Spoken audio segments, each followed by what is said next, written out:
Te reo ererangi o te mānia. This episode was produced in Otatahi by Plains Media, with support from New Zealand On Air.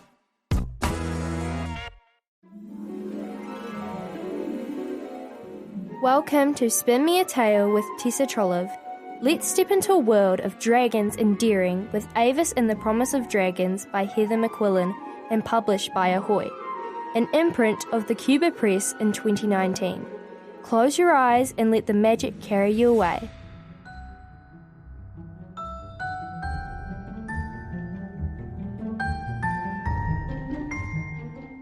The atmosphere inside the tunnel house was cooler than the early summer temperatures outside. Avis tasted moisture in the air, fragrant with damp leaves and flowers.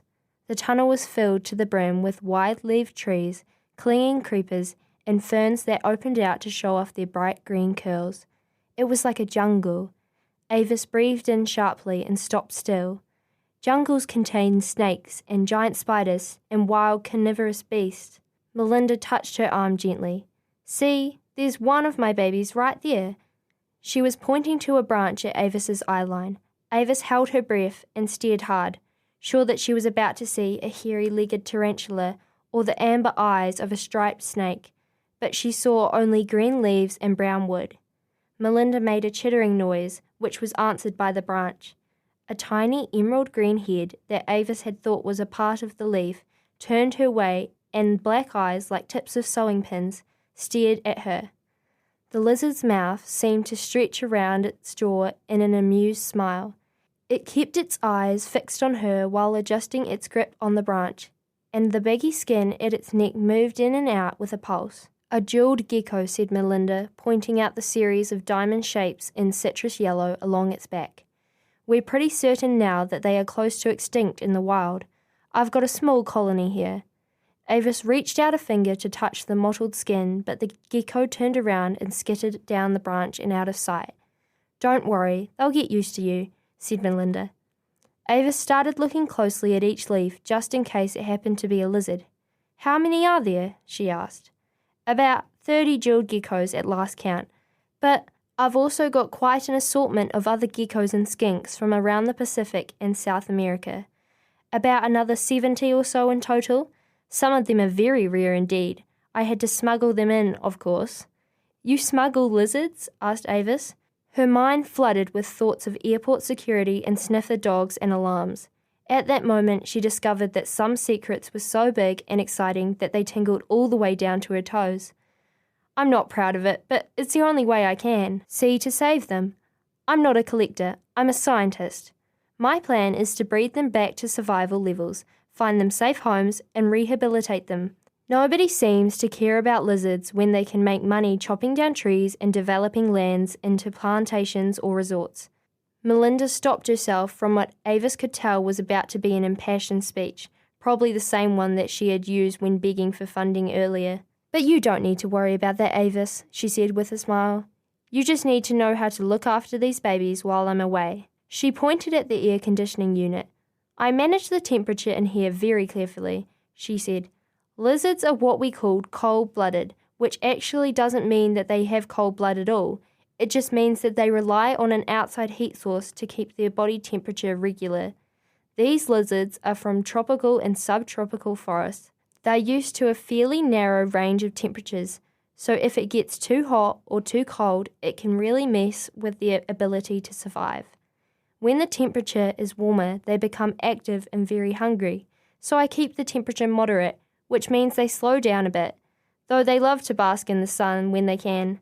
Avis noticed a small black lizard standing like a statue in the shadow of a large rock. Hemidactylus garanoti, said Melinda. Well spotted, Avis. She's the only one I have of her kind, but guess what? I hope to have some more soon because she doesn't need a male to have babies. Clever girl. She's nocturnal, so I rarely see her during the day. We must have startled her. You're the first visitor I've had in here for a long time, so they aren't used to human voices. Melinda led Avis to the middle of the tunnel house, where there was a stack of 4 wooden boxes. Each box had a sliding door on the side. The one on the bottom was open, revealing a hole covered with fine wire mesh. Melinda opened the slider on the box, stacked second from the bottom so that Avis could peer in through the mesh. Inside were thousands of the tiniest dark grey lumps, still and silent. "What are they?" Avis asked. Melinda didn't answer. Instead, she slid open the door to the next box up and beckoned Avis to look through the little window. The bottom of the box was covered in swirling, sickening mass of writhing maggots. One tried to wiggle its way towards the light through the wire mesh, but Melinda pushed it back and closed the slider. "Dinner," said Melinda, with a grin at the look of repulsion on Avis's face. "You said you wanted to work with animals. Well, guess what? It's not all cute and cuddly." She tapped on the top box. "Fruit fly eggs," she said. She tapped on the second box containing the wriggling maggots. "Larvae. Next down are the pupae, ready to hatch in a few days, and in the bottom box is yesterday's dinner, already flown and coming back to lay the next generation of eggs. There's a whole life cycle right here, and it's happening every day." A tiny fly, like a speck of soot, made its way into the bottom box, ready to deposit its eggs in the food scraps that had lured it back. "I soak the scraps in fermented fruit juice," said Melinda, indicating a foaming bottle of cloudy orange juice sitting on top of the boxes. "The flies that don't end up in the lizard's jaw come back and start the cycle again. Every few days I open another door and let the newly hatched flies out, and that's the reason I need you. On Saturday, you'll need to come in and close the bottom door, open the second one, and soak the scraps in the top one. Do you think you can do that? I have to be very careful about their diet, so please don't bring any food in with you." Avis nodded. "I promise," she said. The maggots made her shoulders shudder a bit, but she'd dealt with them before when nobody had thought to empty the compost bucket under the kitchen bench. Luckily, she wasn't the squeamish sort. "Good," said Melinda. "Why don't you take a look around while I check on a few things? Just stay on the pathways." There was a shuddering of fronds and a patch of ferns.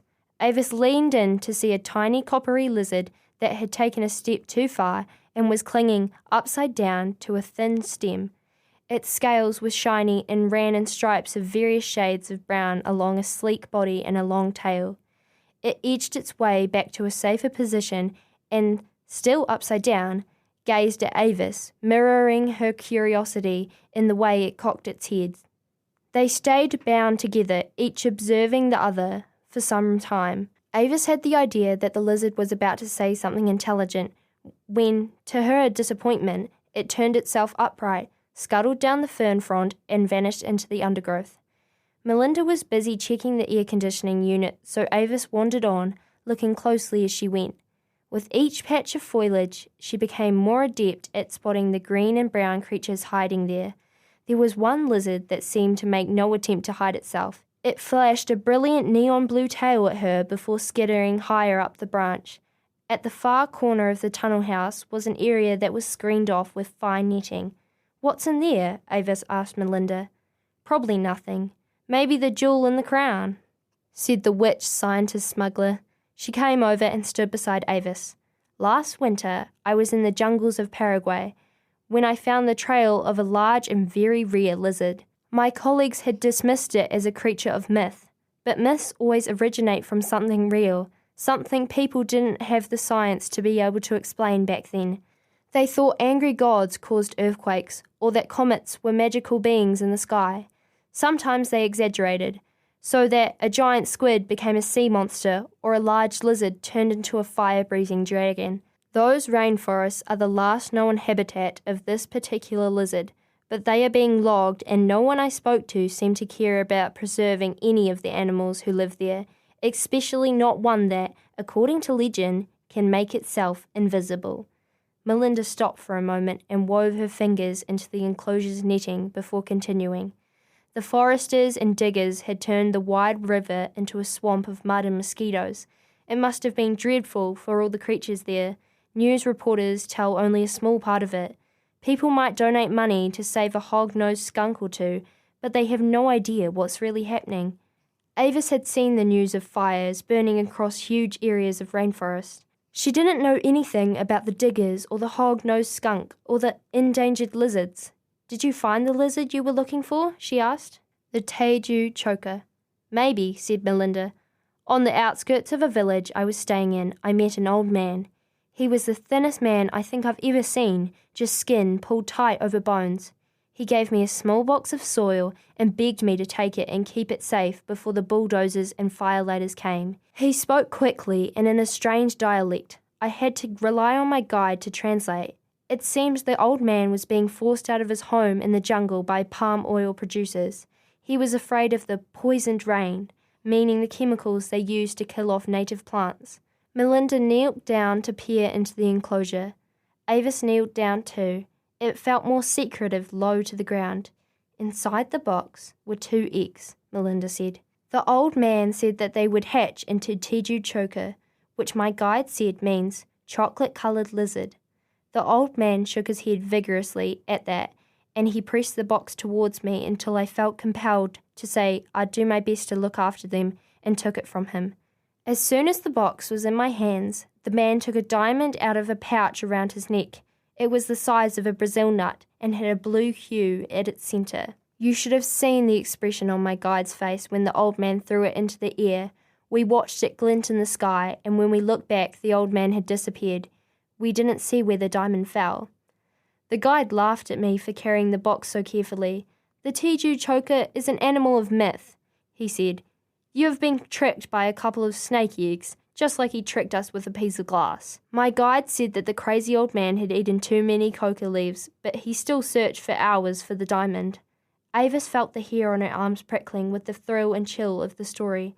The story was even more thrilling because it was true. It has to be. Melinda is a scientist. She wouldn't make this stuff up. The chill moved to the hairs on the back of Avis's neck.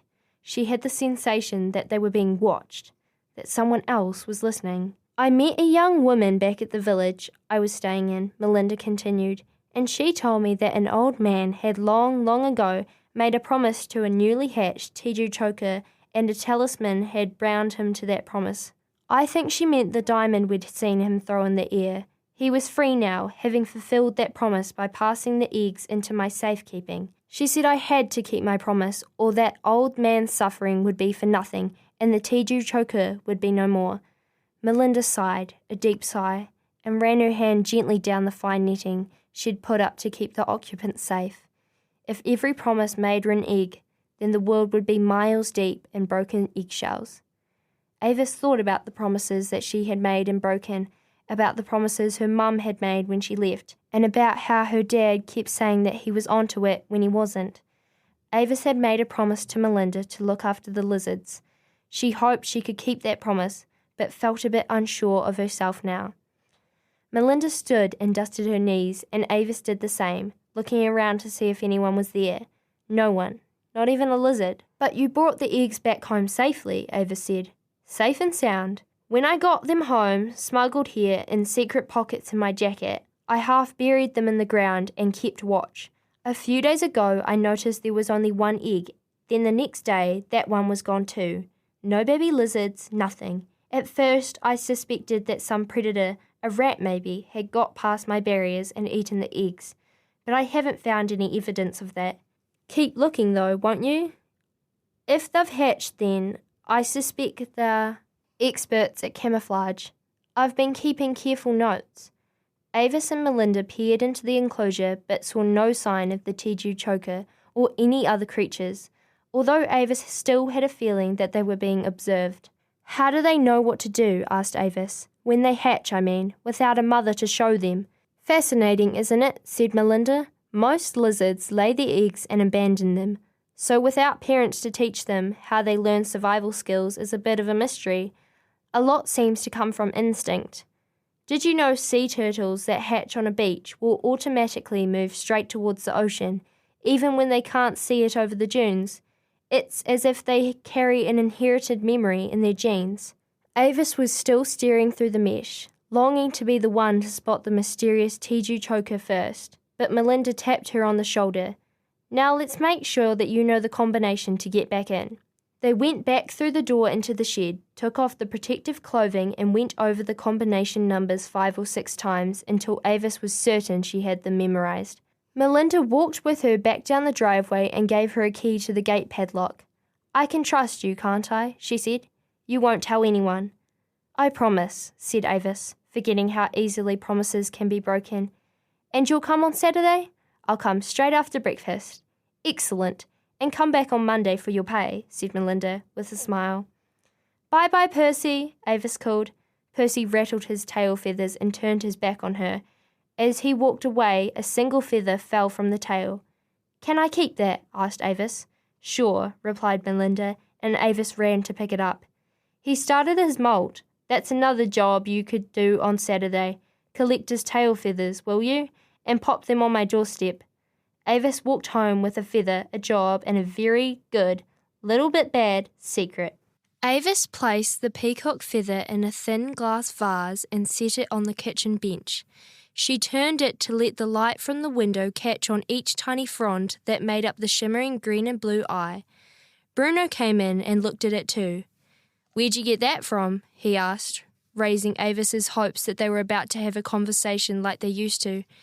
My new job, said Avis, at the place where I'm pet-sitting. How much you getting paid? I don't know, said Avis. I forgot to ask. Sucker, laughed Bruno, and headed back to his room with an entire packet of chocolate biscuits. Avis changed out of her uniform into shorts and a t-shirt before she cleared the dirty dishes off the bench and pulled a frozen pizza out of the freezer. It was Bruno's turn to get tea ready tonight, but pizza was all he ever cooked anyway. She looked in the cupboard to see if there were any more chocolate biscuits. There weren't. No muesli bars left either, just an empty box.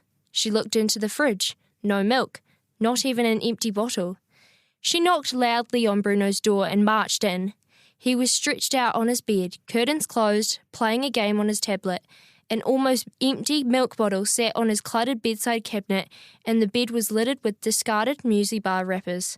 The chocolate biscuits were fast disappearing. Avis reached over and grabbed the half-empty packet.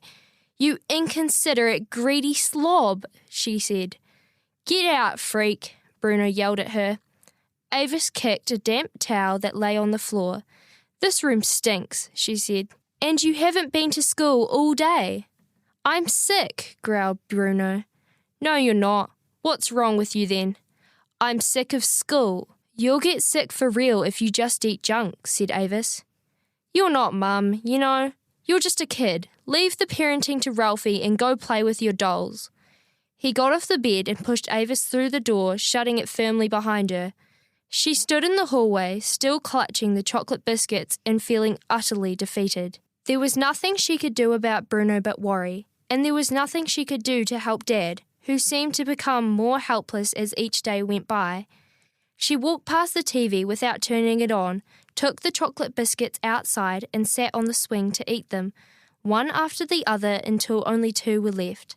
Then she folded the wrapper over, pushed them into her shorts pocket and licked the last of the chocolate from her fingers. Avis started swinging. Higher and higher she pushed the swing, leaning backwards with her legs out straight and then forwards with her knees tucked in. She rocked herself like this for about half an hour until her arms ached. The combination of the sweet biscuits and the steady rhythm made all the worries flying around in her head settle like dust. But it would only take a slight puff to stir them up again. There was no argument that night. Bruno stayed in his room, only emerging to grab his share of reheated pizza and then returning to his cave. Her dad flicked through the TV channels and only spoke to Avis to ask if she wanted some ice cream for dessert. When he took the tub out of the freezer, there was hardly a full scoop left. Bruno will eat us out of house and home, he declared. He hasn't got a good diet, said Avis. I remember being that age, said Dad. I would eat anything as long as it wasn't a vegetable. He'll get sick, said Avis. He'll come right, said her father. He just needs time. He drank all the milk. Again? Can you pop down to the dairy in the morning, Avie Bird? You know, I'm a morning sloth. Not awake until I've had my coffee. Dad gave her a feeble grin. Avis wasn't tolerating it tonight. I'm not Mum, she snapped, wiping the smile off her father's face with those 3 small words. She went to her room, tucked herself up in bed with a book that was almost as thrilling and mysterious as the story she had heard from Melinda that afternoon, and she read until her eyes drooped and she fell asleep with the light on. In the morning, Avis went to Papa Lou's dairy for the milk. Somebody had to, and it might as well be her if she wanted cereal for breakfast. She called "Good morning" to Percy as she went past Melinda's house, and he screeched something that didn't sound at all friendly. On her way back, she called to Percy again, but this time she got no reply. Melinda and Percy must have headed off, leaving the lizards unguarded. Avis couldn't wait to see the lizards again. She planned to do a quick visit after school and then spend more time in there on Saturday morning. She wanted to have a good look around for the Tiju choker. While Melinda had been talking about them, Avis had been sure that someone or something had been watching and listening. She had her suspicions that the eggs had hatched and the lizards were hiding in the enclosure. She wanted to be the first person alive to see the Tiju choker. She wouldn't mind if her photo was in a magazine for that, except there would be no magazine articles. The Tiju choker had to stay a secret. She had promised. As Avis ate breakfast, which was fresh milk poured over a mixture of the remnants from the bottom of the 3 cereal boxes, she named it Wheaty Bubble Flakes. Avis looked at the tail feather standing alone and proud in the vase on the bench. She traced the dark blue heart shape in the middle with her fingers, then the shimmering turquoise outline, and followed one frond as it changed from copper to yellow to green and back to copper again. Then she picked up the book she had fallen asleep reading the night before and read until it was time to leave for school. Her father had already left for work, and there was no sign of Bruno coming out of hibernation. That's all for today's adventure on Spin Me a Tale. Don't miss the next chapter coming your way next Saturday at 9:30 a.m. on Plains Media, broadcasting on 96.9 FM. Stay curious and keep the magic alive.